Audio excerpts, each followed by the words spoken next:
आप देख रहे हैं अनहोनी। तो चलिए बढ़ते हैं आज की इस कहानी की ओर। शाम के 5 बज रहे थे। मैं और मेरा एक दोस्त गोपाल, हम दोनों हीरा काका के चाय की दुकान पर बैठकर चाय पी रहे थे। ठंड का मौसम होने के कारण शाम के 5 बजे ही काफी अंधेरा छाने लगा था। गांव में ठंड का मौसम आना यानी कि जितनी ज्यादा ठंड उतना ही ज्यादा मौज मस्ती, क्योंकि ठंड के मौसम में हम सभी दोस्त दिन के वक्त झुंड बनाकर धूप में बैठे रहते और अंधेरा होने के बाद सभी गांव वाले जगह जगह पर आग जलाकर आग तापते। ज्यादा ठंड लगे या ना लगे, मगर सभी के साथ बैठकर आग तापने का मजा ही कुछ और आता था। अभी हम चाय पी ही रहे थे कि तभी गोपाल ने कहा, भाई जल्दी चल, सभी ने आग जलाया होगा, आग तापते हैं। जिस पर मैंने गोपाल से कहा, हाँ यार चल, मजा आएगा, और आज हम लोग आग में आलू भी जलाकर खाएंगे। जिसके बाद मैंने हीरा काका को चाय के पैसे दिए और अपने गांव के चौपाल की तरफ आगे बढ़ने लगे। हीरा काका के दुकान से हमारा चौपाल थोड़ी ही दूरी पर था, तो हम करीबन 2 मिनट पैदल चलने के बाद अपने चौपाल पर पहुंच गए, जहां बच्चे बूढ़े सभी आग जलाकर ताप रहे थे। तो हम भी अपने बाकी दोस्तों के साथ बैठकर आग तापने लगे। अब वक्त 6 बजे का हो गया था, जिस कारण अंधेरे ने पूरे माहौल के ऊपर अपना दबदबा जमा लिया था। उस समय गांव में बिजली की सुविधा नहीं हुआ करती थी, जिस वजह से अंधेरा होते ही हमारा गांव पूरी तरह से अंधेरे में डूब जाता था। सभी लोग रात के वक्त टॉर्च का सहारा लिया करते थे। अभी हम बैठकर आग ताप ही रहे थे कि तभी मैंने कहा, यार आज हम लोग काफी रात तक बैठेंगे। मेरे ये बोलने पर मेरे बगल में बैठे एक दोस्त ने कहा, नहीं नहीं, ज्यादा रात तक रुकना ठीक नहीं होगा, रात को भूत प्रेत घुमा करते हैं। ये बात सुनकर मुझे काफी हंसी आई, जिसके बाद हम सभी दोस्तों ने भूत प्रेत को लेकर काफी बहस की। अभी हम बहस कर ही रहे थे कि तभी हमारे गांव के काफी बुजुर्ग आदमी मदन काका चलते हुए हमारे पास आए। कुछ देर तो उन्होंने हमारी सारी बातों को सुना, फिर कहा, सच में भूत होते हैं। उनके ये बोलते ही मैं और मेरे सभी दोस्त हम एकदम से चुप हो गए और एक दूसरे के चेहरे को देखने लगे। जिसके बाद मैंने मदन दादा से कहा, दादा आपने क्या भूत देखा है? इस पर मदन दादा ने कहा, हाँ मैंने भूत देखा है। हम सभी के काफी पूछने पर मदन दादा ने बताना शुरू किया। आज से काफी सालों पहले जब मैं खेती किया करता था, तो उस वक्त हमारे गांव की आबादी काफी कम थी। उस समय गांव के सभी लोग मेरे साथ खेती किया करते थे। हमारे गांव की मिट्टी काफी अच्छी थी, जिस कारण हमारे खेतों में फसल काफी उगा करते थे। लेकिन कुछ दिनों के बाद हमारे खेतों की फसलें चोरी होने लगीं, जिससे हम सभी गांव वाले काफी परेशान रहने लगे। दिन पर दिन फसल चोरी बढ़ती चली गई, जिसके बाद तंग आकर हम सभी गांव वालों ने फैसला किया कि हम 2 जन मिलकर हर रात खेतों की पहरेदारी करेंगे। सारी बात हो जाने के बाद हमने तय किया कि आज रात मैं और श्यामू हम दोनों खेतों की पहरेदारी करेंगे। जिसके बाद हम सभी लोग अपने अपने घर चले गए और ठीक शाम के 6 बजे मैं और श्यामू घर से निकलकर खेतों की पहरेदारी के लिए चलते बने। ठंड का मौसम होने के कारण शाम के 6 बजे ही काफी अंधेरा हो गया था। साथ ही साथ आसपास का माहौल भी वीरान सा होने लगा था। करीब 15 मिनट पैदल चलने के बाद हम खेत में पहुंचे, तो वहां चल रही ठंडी ठंडी हवाओं के कारण हमारा पूरा शरीर कांपने लगा। खैर हम दोनों खेत पर बने मचान के नीचे चुपचाप बैठ गए। हम दोनों को बैठकर आपस में बात करते करते कब 4 घंटे बीत गए पता ही नहीं चला। फिर जब मैंने टॉर्च की मदद से अपनी घड़ी में वक्त देखा तो वक्त रात के 10:30 बजे का हो रहा था। उस समय रात के 10:30 बजना यानी काफी रात, जिस कारण आसपास का माहौल सन्नाटे में डूब चुका था। साथ ही साथ आ रही रात कीड़ों की आवाजें इस माहौल को और भी ज्यादा सुनसान बना रही थी। इस पर मैंने श्यामू से कहा, श्यामू तू थोड़ा सा सो जा, मैं देखता हूँ। जिसके बाद श्यामू लेट गया और लेटने के कुछ देर बाद ही उसने खर्राटे भी लेना शुरू कर दिया, मानो उसे मेरे मुंह से ये सुनने की ही देरी थी। अभी मैं बैठकर इधर उधर देख ही रहा था कि तभी मैंने देखा कि एक आदमी शमशान की तरफ से चलते हुए हमारी तरफ आ रहा है।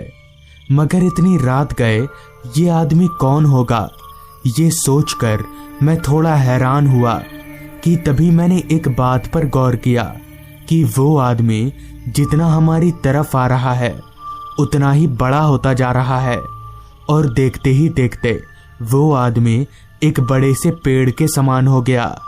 फिर मैंने जैसे ही अपनी टॉर्च की लाइट उस आदमी के चेहरे की ओर घुमाई तो मेरे होश उड़ गए और मेरा सारा शरीर कांपने लगा, क्योंकि उस आदमी का चेहरा पूरी तरह से जला हुआ था। साथ ही साथ उसके पूरे चेहरे पर कीड़े भी रेंग रहे थे। ये देखकर मैं समझ गया कि ये कोई इंसान नहीं बल्कि भूत है, और शायद ये भूत अब हम दोनों को मार दे।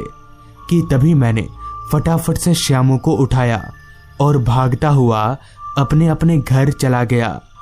मदन दादा की पूरी कहानी सुनकर हमारी हिम्मत नहीं हुई कि हम ज्यादा देर तक वहां पर बैठ सकें, जिसके बाद हम भी अपने अपने घर चले गए। तो दोस्तों, ये थी आज की कहानी। अगर आपको ये कहानी पसंद आई हो तो चैनल को ज़रूर सब्सक्राइब कर लें। तो मैं आपका दोस्त आर्यन जल्द ही मिलूंगा आपसे ऐसी ही एक कहानी के साथ। दोस्तों, आज की ये कहानी साहिल की है। साहिल जो कि गांव में रहने वाला एक सीधा साधा लड़का है। एक दिन उसके साथ कुछ ऐसा हुआ जिसके बाद से वो रात में घरों से बाहर नहीं निकलता।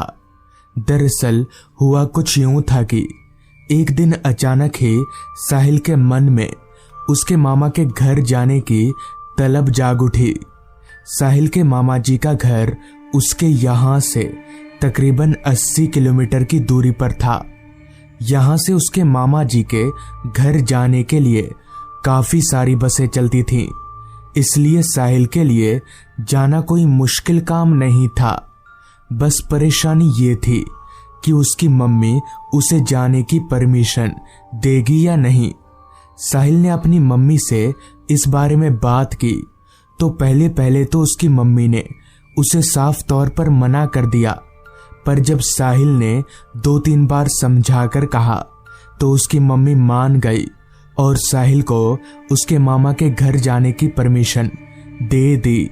जिसके बाद साहिल मामा जी के घर जाने की तैयारी करने लगा। साहिल ने तय किया कि वो दोपहर वाली बस से मामा जी के घर जाएगा और शाम तक पहुंच जाएगा। जिसके बाद ठीक दोपहर के 3 बजे साहिल अपने घर से निकल गया और बस स्टॉप की तरफ जाने लगा। साहिल अभी बस स्टॉप की तरफ जा ही रहा था कि तभी रास्ते में उसे उसका दोस्त करण नजर आया। तभी करण ने साहिल से बोला, कहाँ जा रहा है? इस पर साहिल बोला, मामा जी के घर जा रहा हूँ। साहिल की बात सुनकर करण बोला, अच्छा तेरे मामा जी का घर बाजपुर है ना? मैंने अपने पापा से सुना है कि वहाँ आजकल कुछ अजीबोगरीब घटनाएं हो रही हैं। पता नहीं और क्या क्या बता रहे थे पापा। करण की बात सुनकर साहिल बोला, ये सब बेकार की बातें हैं, मैं इन सारी चीजों पर विश्वास नहीं करता। इतना कहकर साहिल वहां से आगे चला गया। वो सीधे बस स्टॉप पहुंचा और वहां से बाजपुर जाने वाली बस में सवार हो गया। और साहिल की किस्मत इसी के साथ ही खराब होनी चालू हो गई, क्योंकि साहिल जिस बस में सवार हुआ था उस खटारा की हालत देखकर ऐसा लग नहीं रहा था कि वो अनुमानित वक्त पर साहिल को बाजपुर उतार भी पाएगी, पर साहिल अब कुछ कर भी नहीं सकता था। बस को चलते हुए अब करीब घंटा भर जैसा होने को था। आसमान धीरे धीरे काले बादलों की गिरफ्त में जा रहा था। चूंकि मौसम बरसात का था तो ऐसे मौसम का रंग बदलना भी लाजमी ही था। कुछ ही देर में अंधेरा हो गया। अब अंधेरा सच में हो गया था या काले बादलों की वजह से लग रहा था, ये नहीं पता, पर फिजा में रोशनी का अब एक कतरा भी नहीं था। यूं ही कुछ देर तक चलते रहने के बाद बस बाजपुर गांव पहुंची। बस के रुकते ही साहिल बस से नीचे उतरा। उसके अलावा बस से वहां और कोई भी नहीं उतरा था। साहिल को उतारकर बस वहां से चली गई।